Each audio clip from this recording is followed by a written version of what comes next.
du ministre ainsi que tous les invités qui ont pris part à cette activité. Faire un petit témoignage sur celui qui est à l'initiative de cette journée. Je veux nommer Ibrahim Biaye qui est vraiment en train de faire un excellent travail de communication mais aussi de vulgarisation du département de Goudomp. Ce qui a manqué au département, c'est l'aspect communicationnel, à la fois institutionnel et politique.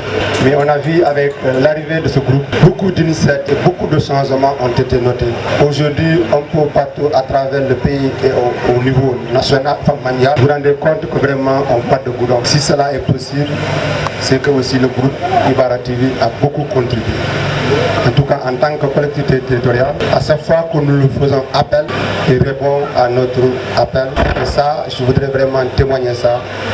Et que dire aussi, dans cette formation, depuis le début, Koulibantang était toujours présent. Même cette présente cérémonie, il y avait des apprenants de la commune de Koulibantang qui ont participé à cette formation.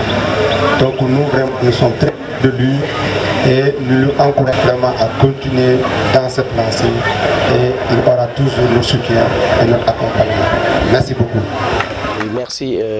Nous avons participé à la remise des diplômes de fin de session de formation dans les métiers du cinéma organisé par le groupe Ibara TV. Vous me donnez l'occasion vraiment de féliciter vraiment Ibrahim Biaye qui se débrouille depuis quelques années à mettre à la disposition des jeunes du département vraiment des outils et des compétences. Il le fait tellement bien qu'aujourd'hui nous retrouvons les mêmes jeunes partout dans les différents médias que nous connaissons, aussi bien au plan local qu'au plan national. Donc vraiment, c'est une fierté pour nous autres fils du terroir de voir un jeune comme ça qui a décidé de venir entreprendre ici. C'était pas évident et je crois qu'il gagnerait mieux peut-être en faisant cela les grandes villes. Mais venir à Goudomp où c'est presque un terrain nu dans ces métiers-là, vraiment nous sommes très heureux de l'avoir et de l'accueillir. Oui, effectivement, on ne peut pas construire ce pays sans les terroirs. D'ailleurs, au contraire, aujourd'hui, on est en train de travailler sur des grappes de convergence autour donc des collectivités territoriales. Donc, pour dire que les collectivités territoriales ont un grand rôle à jouer et le maire de Kaour a peut-être compris que c'est comme ça que ça se fait et il faudra accompagner en tout cas toutes les belles initiatives et les talents. Donc aujourd'hui, en octroyant ce terrain à Ibara, il vient donc de poser un acte fort de responsabilisation des jeunes, mais un acte fort qui prouve que les mairies, les collectivités doivent accompagner les jeunes. Vous me permettez de rappeler que ce référentiel est une réponse à une économie fragilisée, c'est une réponse à un tissu social complètement déstructuré.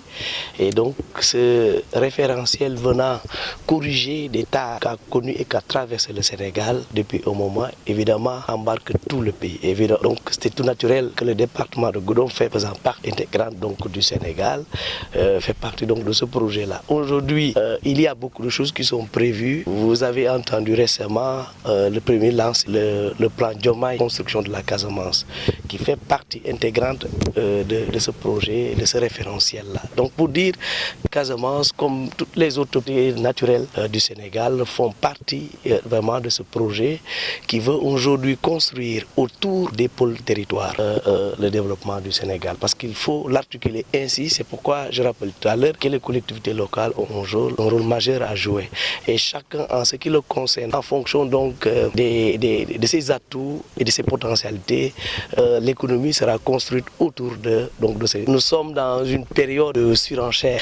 Les gens peuvent bien, ils peuvent s'adonner à certains exercices politiques et il faut l'apprécier ainsi. Je crois que ce ne sont que des débats politiques. Mais en vérité, tout le monde sait que l'option prise par ce référentiel n'a rien à voir avec ce que voulait le PS. Au moment où nous avons changé complètement les modes de financement de notre économie, au moment où nous avons pensé que nous ne pouvons plus continuer à produire les matières premières exportées ainsi, que nous avons inscrit ce pays, que nous allons l'inscrire sur une trajectoire de transformation et d'industrialisation.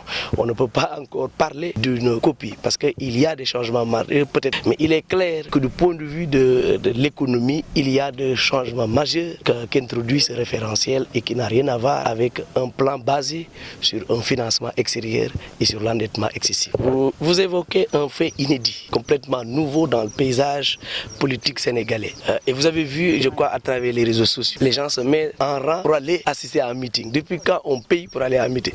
Au contraire, ce qui se faisait avant, c'est que les gens allaient chercher là, les donner des billets et des t-shirts, ils viennent assister à leur meeting. Aujourd'hui, ce sont les gens qui viennent payer pour assister à un meeting. Je pense que, ne serait-ce que pour ça, pour montrer encore une fois l'engouement et tout l'intérêt que porte ce projet-là. Aujourd'hui, ce que nous sommes en train de faire à Dakar Arena est inédit, exceptionnel. Je crois que le monde entier sait qu'il y a quelque chose qui bouge au Sénégal et ce changement systémique dont on parlait est une réalité.